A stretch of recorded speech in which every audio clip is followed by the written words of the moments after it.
Bismillahirrahmanirrahim. Assalamu alaikum class. Hope you all guys are safe and secure by the grace of Allah Almighty. Today is our last session of this semester and we are going to discuss the second part of your chapter number 17, motivation. Today our learning points are contemporary theories of motivation and current issues in motivation. In our previous lecture, we studied about the early theories of motivation, and today we are going to discuss about contemporary theories, means most recent theories of motivation and current issues regarding motivation. Contemporary theories में हम लोग सबसे पहले जो है discuss करेंगे about goal setting theory. गोल हमारे पास क्या होता है? दैट डिजायर्ड आउटकम और टारगेट जो कि आपने अचीव करना होता है उसे हम गोल कहते हैं. और गोल सेटिंग थ्योरी बेसिकली ये बात डिस्क्राइब कर रही है कि आप गोल को सेट कर लेते हैं कि आपने उस गोल तक पहुंचना है. अब गोल अगर थोड़े से डिफिकल्ट हो, यानी आपको लगे कि ये काम थोड़ा मुश्किल है लेकिन आप इसे कर सकते हैं, इंटरनली आप मोटिवेटेड होते हैं और भी बहुत सी चीजें इस पर इफेक्ट डाल रही हैं जिसे हम फर्दर एग्जिबिट के थ्रू जो है वो डिस्कस करेंगे. जब आपके अंदर होता है कि आप ये कर सकते हैं और रादर चैलेंजिंग गोल्स होते हैं तो फिर आप उसके लिए पूरी एफर्ट लगाते हैं, मोटिवेटेड होते हैं और आप उस टास्क को कंप्लीट करते हैं. Goal setting theory, the proposition that specific goals increase performance and that difficult goals when accepted result in higher performance than do easy goals. कि आपके जो स्पेसिफिक गोल्स होते हैं वो आपकी परफॉर्मेंस को इंक्रीज करते हैं और ये कि जो गोल्स थोड़े से डिफिकल्ट होते हैं उन्हें जब एक्सेप्ट कर लिया जाता है तो आपकी परफॉर्मेंस जो है वो थोड़ी सी ज़्यादा हो जाती है in comparison of easy goals, क्योंकि वहाँ फिर आपकी मोटिवेशन के अलावा आपकी रिप्यूट भी होती है, आपकी जो है इंटरनल जो है सेल्फ एफिकेसी के बारे में अभी हम फर्दर डिस्कस करेंगे, वो भी होता है कि नहीं जी आप ये कर सकते हैं. तो एग्जिबिट में start from the left goals होते हैं, स्पेसिफिक और डिफिकल्ट गोल्स. जब आप उन्हें एक्सेप्ट करते हैं और फिर आप उनसे जो है वो कमिटेड हो जाते हैं कि आपकी कमिटमेंट हो जाती है कि आपने अचीव करना है. एक्सेप्टेंस और कमिटेड. अच्छा, एक्सेप्ट आप कब करते हैं? जब आपकी पार्टिसिपेशन होती है उन गोल्स को सेट करने में. आपने गोल को एक्सेप्ट किया जस्ट बिकॉज कि आप भी गोल जो है उसकी सेटिंग में पार्टिसिपेटेड रहे हैं.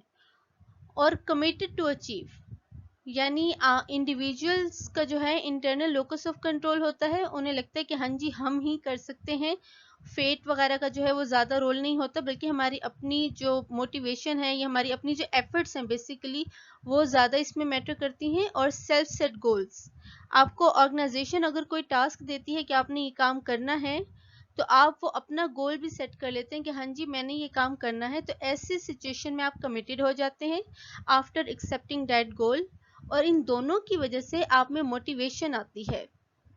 Motivation means intention to work toward goal. अब इस पे दो चीजें अफेक्ट कर रही होती हैं मोटिवेशन पे. मोटिवेशन आप में कब आएगी? When you have self efficacy.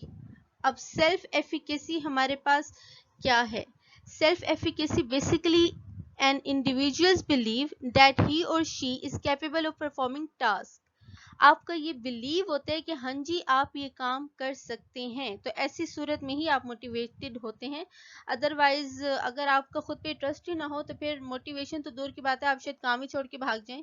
तो सेल्फ एफिकेसी अफेक्ट कर रही होती है, आपकी मोटिवेशन पर इम्पैक्ट डाल रही होती है. और नेशनल कल्चर, कुछ कल्चर्स में जो है जिस तरह जापान में और आप चाइना में, स्पेसिफिकली जापान में अगर आप देखें इवन वो लोग अपनी नींद जो है वो 3 से 4 घंटे भी मुश्किल पूरी करते हैं.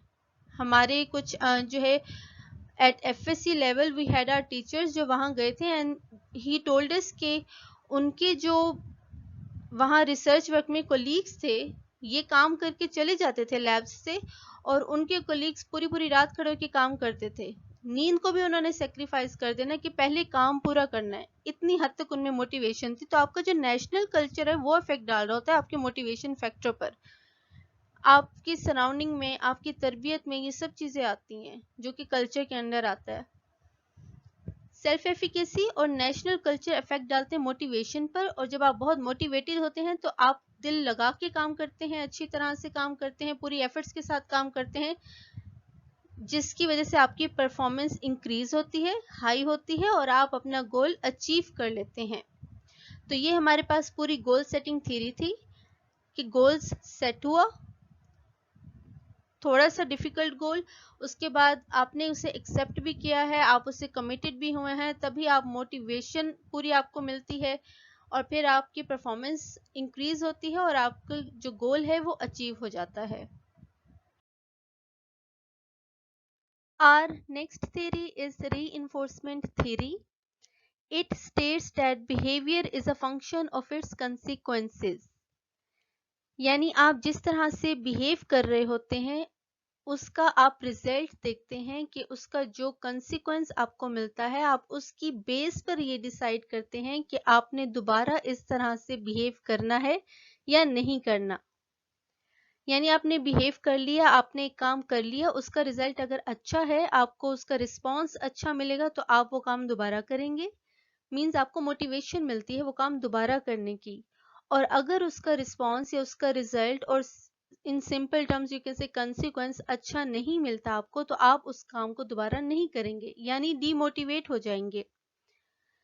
ऐसे ही है जिस तरह एक बच्चा जो है, मैं आपको सिंपल सी एग्जांपल बताऊं, जिस तरह एक बच्चा जितना मर्जी रोशनी की तरफ जाए, मोस्टली जो है ये कैंडल की एग्जांपल दी जाती है कि कैंडल की तरफ जो है बच्चे अट्रैक्ट बहुत होते हैं, तो उन्हें जितना मर्जी मना कर लिया जाए वो फिर भी उसको टच करने की कोशिश करते हैं, और जब वो एक दफ़ा टच कर लेते हैं उनका हाथ जल जाता है, यानी इमीडिएट जो उन्हें कंसिक्वेंस मिलता है, तब वो डिसाइड करते हैं कि उन्होंने दोबारा ऐसा नहीं करना, क्योंकि हाथ जल चुका होता है, उनका जो रिजल्ट उन्हें मिलता है वो बहुत ही जो है वो नेगेटिव सेंस में मिलता है, एक किस्म की पनिशमेंट ही मिल जाती है जी बात ना मानने की।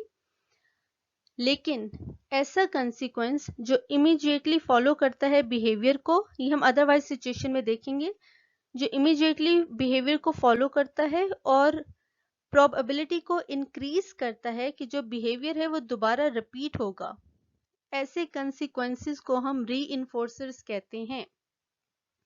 रीइंफोर्सर से ही रीइंफोर्समेंट थ्योरी है कि अगर किसी ऑर्गेनाइजेशन में एक एम्प्लॉय जो है वो बड़ी मेहनत से काम कर रहा है, ये किसी काम को करने का एक स्पेसिफिक वे वो इख्तियार करता है और उसको उसे रिजल्ट अच्छा मिलता है, उसको अप्रिशिएट किया जाता है, तो वो काम दोबारा करेगा क्योंकि वो मोटिवेट हो चुका होता है वो काम करके। So that was basically your reinforcement theory. उसके बाद हमारी है जो थ्योरी वो है डिजाइनिंग मोटिवेशन जॉब्स। अब ये डिस्क्राइब करती है about job enlargement, job enrichment and job characteristics model. पहले दो को हम बस एक नजर देखेंगे, बेसिक हम फोकस तीसरे पे करेंगे, जेसीएम यानी जॉब कैरेक्टरिस्टिक्स मॉडल पर। जॉब इनलार्जमेंट हमारे पास क्या होती है, the horizontal expansion of a job by increasing job scope. Job scope बना देते हैं, हॉरिजेंटली जो है ना आप उसे एक्सपैंड कर देते हैं, जिस बंदे ने एक काम करना होता है वो 2 या 3 काम कर रहा होता है, इन सिंपल टर्म इनलार्ज कर देते हैं आप जॉब को। और जॉब इनरिचमेंट क्या होती है हमारे पास, job enrichment is basically vertical expansion, यानी इन डेप्थ जो है ना आप इसको एक्सपेंड करते हैं। It's vertical expansion of a job by adding planning and evaluating responsibilities. एक काम करना है लेकिन बड़े इन डेप्थ करना है कि आपने यही काम करना है और पूरा काम करना है, और उसके फर्दर इन डेप्थ ये जो है वो भी काम पूरे करने हैं। तो ये आपका जॉब इनलार्जमेंट और जॉब इनरिचमेंट का फर्क है कि जॉब इनलार्जमेंट में आप 2 या 3 काम करते हैं, लेकिन जॉब इनरिचमेंट में आप एक ही काम कर रहे होते हैं और इन डेप्थ कर रहे होते हैं। अब किस तरह से मोटिवेट होते हैं जो लोग ज़्यादा काम करने के शौकीन होते हैं, अच्छा जी इधर भी जो है वो काम शुरू कर दिया, उधर भी शुरू कर दिया, इस डिपार्टमेंट का ये काम हम हेड कर रहे हैं, या एक ही डिपार्टमेंट में 2-3 इश्यूज को हम देख रहे हैं, वो इस बात से मोटिवेट भी हो सकते हैं। कुछ लोग मोटिवेट नहीं भी होते कि उनके लिए हैक्टिक वर्क होता है। और जॉब इनरिचमेंट भी इसी तरह से है कि जब आपकी जॉब को इनरिच किया जाता है कि आपने इन डेप्थ ये काम करना है, तो कुछ लोगों को शौक होता है कि वो जो काम कर रहे होते हैं ना बस उसी पे फोकस करें और उसको अच्छी तरह से करें, ये उनके लिए मोटिवेशन होती है। नेक्स्ट हमने जो अब पढ़ना है वो है जॉब करेक्टरिस्टिक्स मॉडल, JCM। अब जॉब करेक्टरिस्टिक्स मॉडल बेसिकली क्या डिस्क्राइब कर रहा होता है कि आपकी जो जॉब है उसकी जो करेक्टरिस्टिक्स हैं, खसूसियात हैं, क्या आप उनको सही तरह से पूरा कर सकते हैं, यानी उस जॉब को करने के लिए जो स्किल्स हैं वो आपको प्रोवाइडेड किए गए हैं ट्रेनिंग के थ्रू। टास्क आइडेंटिटी, यानी आपने जो भी काम करना है आपको उसकी अच्छी तरह से आइडेंटिटी हो कि the degree to which a job requires completion of a whole and identifiable piece of work. उसके बाद टास्क सिग्निफिकेंस, कि आपको उस काम की अहमियत का अंदाजा है। And then comes autonomy. Autonomy means कि थोड़ी सी जो है वो खुद मुख्तारी दी जाती है, फ्रीडम, इंडिपेंडेंस या discretion to individual in scheduling their work and determining the procedures to be used in carrying it out, कि काम को स्केड्यूल करने में, उसका शेड्यूल बनाने में, या फिर जो है वो प्रोसीजर्स खुद उन्होंने डिसाइड करने होते हैं कि उन्होंने काम को किस तरह से करना है, थोड़ी बहुत खुद मुख्तारी देना। और फीडबैक, कि जो वर्क एक्टिविटीज रिक्वायर होती हैं काम करने के लिए, उन एक्टिविटीज के बारे में फीडबैक देना कि कितना इफेक्टिव काम किया है, उस परफॉर्मेंस के बारे में फीडबैक देना। ये हमारे पास जो है करेक्टरिस्टिक्स हैं, skill variety, task identity, task significance, autonomy और फीडबैक। ये आपका जॉब करेक्टरिस्टिक्स मॉडल है। अगर आपको सब स्किल्स प्रोवाइडेड हो, आपकी टास्क की आइडेंटिटी हो कि आपको अच्छी तरह से पता है कि आपने क्या काम करना है, आपको टास्क की सिग्निफिकेंस के बारे में पता हो कि आपको उसकी अहमियत का भी अंदाजा है, आपको थोड़ी बहुत जो है ऑटोनॉमी दी जाए यानी इंडिपेंडेंस या फ्रीडम दिया जाए काम को करने के लिए, और फिर आपको फीडबैक भी मिले कि आपने जो काम किया है, जाहिर बात है मेहनत से करेंगे तो आपको पॉजिटिव फीडबैक मिलेगा। तो ये सब आपको मोटिवेटेड रखते हैं, यानी जॉब को इस तरह से डिजाइन करना। इनरिचमेंट और इनलार्जमेंट के अलावा हम JCM में यही देखते हैं कि इस तरह से जॉब डिजाइंड है कि आपको अगर सब पॉजिटिवली तौर पर आपके पास आ रहा है, आपकी स्किल्स हैं, आपके पास टास्क आइडेंटिटी है, आपकी टास्क सिग्निफिकेंस आपको पता है, आपको जो है थोड़ा बहुत फ्रीडम और इंडिपेंडेंस है कि किस तरह से करना है, आपको फीडबैक दे रहे हैं, तब आप मोटिवेटेड रहते हैं। ये थ्योरी इस सब को डिस्क्राइब करती है। नेक्स्ट हमारे पास है equity theory. It proposes that employees compare what they get from a job in relation to what they put into it. अब इक्विटी बेसिकली मुनसिफाना आप इसे कह सकते हैं, कोई भी काम।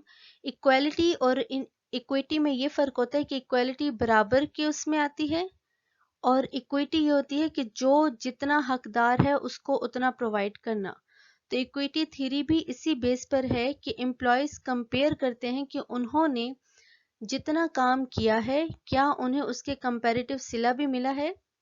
जस्ट लाइक अगर एक ही ऑर्गेनाइजेशन में आप दो एम्प्लॉयज के एग्जांपल ले लें किसी एक डिपार्टमेंट के, तो एक एम्प्लॉय जो है वो लेट नाइट तक जॉब करता है और सही तरह से कर रहा है, उसकी भी उतनी सैलरी हो, और दूसरा एम्प्लॉय जो है वो काम भी सही तरह से ना कर रहा हो, ऑन टाइम चला भी जाए कि बस ये वक्त उसने पूरा करना है यहाँ रहने का।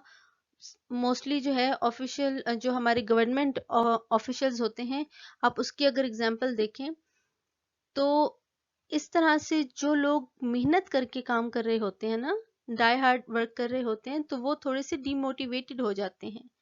तो इक्विटी थ्योरी यही करती है प्रपोज कि एम्प्लॉयज क्योंकि कंपेयर करते हैं, इसलिए जो जितना काम कर रहा है उसको उतना जो है वो आउटकम मिलना चाहिए, जो जितना इनपुट दे रहा है उसको उतना आउटकम मिलना चाहिए। इस तरह से एम्प्लॉयज मोटिवेट होते हैं ज़्यादा काम करने के लिए। प्राइवेट ऑर्गेनाइजेशंस में यही चीज़ होती है, जो जितना काम कर रहा होता है उसको एक्स्ट्रा जो है इंसेंटिव्स दे दिए जाते हैं और इंक्रीमेंट कर दिया जाता है उसका। नेक्स्ट जो हमारे पास थ्योरी है that is expectancy theory. Victor Vroom's ने ये थ्योरी दी थी, and it's the theory that an individual tends to act in a certain way based on the expectation that the act will be followed by a given outcome and on the attractiveness of that outcome to the individual। कि एक individual जो है ना वो किसी certain way में इस तरह से जो है वो एक्ट करता है, किसी खास तौर पर वो इस तरह से एक्ट कर रहा होता है अपनी एक्सपेक्टेशंस की बेस पर कि वो ये काम कर रहा है तो उसको इसके बदले में जो है वो एक स्पेसिफिक आउटकम मिलेगा। एक्ट को फॉलो करते हुए उसे एक स्पेसिफिक आउटकम मिलेगा और उस आउटकम की अट्रैक्टिवनेस की वजह से वो ये काम कर रहा होता है। यानी अगर आप मेहनत कर रहे हैं, फॉर एग्जांपल स्टूडेंट्स की मैं एग्जांपल दूं, तो आप ज़्यादा मेहनत करेंगे क्योंकि आपको लगेगा इससे आपकी सीजीपी अच्छी आती है, और वो जो सीजीपी है ना वो आपको बेसिकली अट्रैक्ट कर रही होती है ज़्यादा मेहनत करने के लिए। सिमिलरली अगर आप ऑर्गेनाइजेशनल पर्सपेक्टिव में इसकी एग्जांपल लें तो एक जो एम्प्लॉय है वो ज़्यादा मेहनत से इसलिए काम करेगा क्योंकि उसे लगेगा कि ये काम करने पर उसका इंक्रीमेंट हो जाए, फॉर एग्जांपल, या कोई इंसेंटिव मिल जाए इस काम को करने पे, या अप्रिशिएट कर दिया जाए। तो वो जो अप्रिशिएट करना होता है या इंक्रीमेंट मिलना होता है या इंसेंटिव मिलना होता है वो अट्रैक्ट कर रहे होते हैं उसे ज़्यादा मेहनत करने पर। अच्छा, इस थ्योरी के जो हैं वो 3 वेरिएबल्स ऑफ रिलेशनशिप्स हैं, जिनमें सबसे पहला जो है हमारे पास नीचे आप डायग्राम में देखें, the A1 is effort performance linkage. अब ये बेसिकली क्या कहते हैं कि जितनी एफर्ट की जाएगी तो सर्टेन लेवल ऑफ परफॉर्मेंस मिलेगा, यानी आप जितनी एफर्ट करेंगे तो फिर आपको उतनी ही आप परफॉर्मेंस दे सकेंगे, और आपकी जितनी परफॉर्मेंस होगी उतना ही जो है आपका डिजायर्ड आउटकम अचीव होगा, जिसकी वजह से आपको ऑर्गेनाइजेशनल रिवॉर्ड मिल सकता है। और वो जो है इंडिविजुअल गोल के साथ जो है ना, अट्रैक्टिवनेस ऑफ दैट रिवॉर्ड, वो इंडिविजुअल गोल की वजह से आप स्टार्ट की एफर्ट देना स्टार्ट करते हैं। यानी एफर्ट आपको लीड करती है परफॉर्मेंस की तरफ। ये आपके पास एक सेट हो गया कि आप एफर्ट देंगे तो अच्छी परफॉर्मेंस होगी, ये एक सेट है आपके पास। बी सेट जो है हमारे पास वो होगा कि आपकी जिस तरह की परफॉर्मेंस होगी, मतलब आप ज़्यादा परफॉर्मेंस देंगे, उसका लिंक किससे होगा? ऑर्गेनाइजेशनल रिवॉर्ड से। यानी आपने जो है वो इंडिविजुअल परफॉर्मेंस को अगर आप देखें तो इंडिविजुअली परफॉर्मेंस दी, जिसकी वजह से आपने जो है वो डिजायर्ड आउटकम अचीव किया और आपको रिवॉर्ड मिला। ये आपके पास दूसरा सेट है। और तीसरा सेट आपके पास क्या है कि आप ऑर्गेनाइजेशनल रिवॉर्ड जो है वो आपका बेसिकली इंडिविजुअल गोल था, वो अट्रैक्ट कर रहा था आपको उस रिवॉर्ड की तरफ जो आपका इंडिविजुअल गोल था। तो ये एक्सपेक्टेंसी थ्योरी जो है ना, ये 3 हिस्सों में डिवाइडेड है। हमने अब तक जो है वो थ्योरीज देखी हैं। गोल सेटिंग थ्योरी, कि गोल सेट किया जाता है, एक्सेप्ट किया जाता है उसको, उसके साथ जो है वो कमिटेड रहा जाता है, तो जिसकी वजह से मोटिवेशन मिलती है और ये लीड करती है हायर परफॉर्मेंस को या गोल अचीवमेंट को। उसके बाद जो हमने री इन्फोर्समेंट थ्योरी देखी थी कि आपका जो बिहेवियर है उसका जो आपको कंसिक्वेंस मिलता है, उस बेस पर आप उस बिहेवियर को दोबारा करने या ना करने का डिसीजन लेते हैं। अगर आपको बेहतर कंसिक्वेंस मिलता है तो ये आपके लिए री इन्फोर्सर्स होते हैं, जिसकी वजह से आप मोटिवेटेड होकर वो काम दोबारा करते हैं। नेक्स्ट हमारे पास है डिजाइनिंग मोटिवेशन जॉब्स, कि आप जॉब्स को ऐसा डिजाइन करें, इस तरह से लोगों से काम कराएं कि वो मोटिवेटेड रहें। इसमें हमने जॉब इनलार्जमेंट और जॉब एनरिचमेंट के बारे में पढ़ा और जेसीएम को डिस्कस किया। फिर उसके बाद हमारे पास है इक्विटी थ्योरी, यानी जो जितना कर रहा है, जो जिसका हकदार है, जितनी मेहनत जो कर रहा है उसको उसके मुताबिक आउटकम मिले, जो जितना इनपुट दे रहा है उसको उतना ही आउटकम मिले। एक्सपेक्टेंसी थ्योरी क्या होती है हमारे पास, कि इंडिविजुअल ये एक्सपेक्ट कर रहा होता है कि वो जिस तरह से परफॉर्म करेगा उसको जो आउटकम मिलेगा उसकी अट्रैक्टिवनेस वो एक्सपेक्ट कर रहा होता है। मींस उस आउटकम की जो अट्रैक्टिवनेस होती है वो उसको ये करने पर मोटिवेट करती है। ये हमारे पास जो है कंटेम्परेरी थ्योरीज थी मोटिवेशन की। Next and last topic is current issues in motivation. जाहिर बात है एम्प्लॉयज़ को मोटिवेट रखना बहुत आसान नहीं होता, बहुत से इश्यूज फेस करने पड़ते हैं और कुछ कंसर्निंग इश्यूज अब हम डिस्कस करेंगे। So the first one is managing cross cultural motivational challenges. Different cultures के लोग काम कर रहे होते हैं। जब आप किसी हायर लेवल ऑर्गेनाइजेशन की बात करें, मीन्स आप किसी मल्टीनेशनल कंपनी की अगर बात करें, एमएनसीज की, वहाँ चूंकि डिफरेंट कल्चर्स के लोग काम कर रहे होते हैं तो आपने डिफरेंट कल्चर्स के आए हुए लोगों को उनके मुताबिक मोटिवेटेड रखना होता है। लाइक जापान में जो है वो जिस तरह मैंने गोल सेटिंग थ्री में भी एग्जांपल दिए, जापान के एम्प्लॉयज़ को आप मोटिवेशन रख सकते हैं कि आप उनको अप्रिशिएट करें, उनको उनकी अहमियत का एहसास दिलाएं, उनको टास्क सिग्निफिकेंस के बारे में बताएं, ये बताएं कि उनका रोल कितना ज़रूरी है, और फिर एंड में जो है उन्हें अप्रिशिएट करें, चाहे फाइनेंशियली चाहे मॉरली, तो वो मोटिवेटेड रहते हैं। लेकिन अगर अब यूएस की बात करें तो यूनाइटेड स्टेट्स के लोग मोस्टली जो है वो इंसेंटिव्स या इंक्रीमेंट्स पे करते हैं, मोटिवेटेड रहते हैं। डिफरेंट और कल्चर्स के लोगों के लिए मोटिवेशनल टूल्स जो हैं वो और होते हैं। तो इस तरह से डिफरेंट कल्चर्स के आए हुए लोगों को मोटिवेट रखना काफ़ी हेक्टिक इशू बन सकता है मैनेजर्स के लिए, और मैनेजर्स को पता होना चाहिए कि किस तरह से किसको मोटिवेट किया जा सकता है और अपनी ऑर्गेनाइजेशनल जो है वर्क को पूरा कराया जा सकता है। सेकेंड हमारे पास है motivating unique group of works.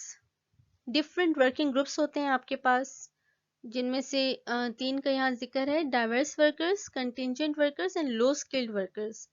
Diverse workers मतलब डिफरेंट एज ग्रुप्स के लोग आपके पास मौजूद होते हैं, बोथ जेंडर्स के होते हैं, डिफरेंट कल्चरल बैकग्राउंड्स के लोग होते हैं, डिफरेंट सोशल बैकग्राउंड्स के लोग आपके पास काम कर रहे होते हैं।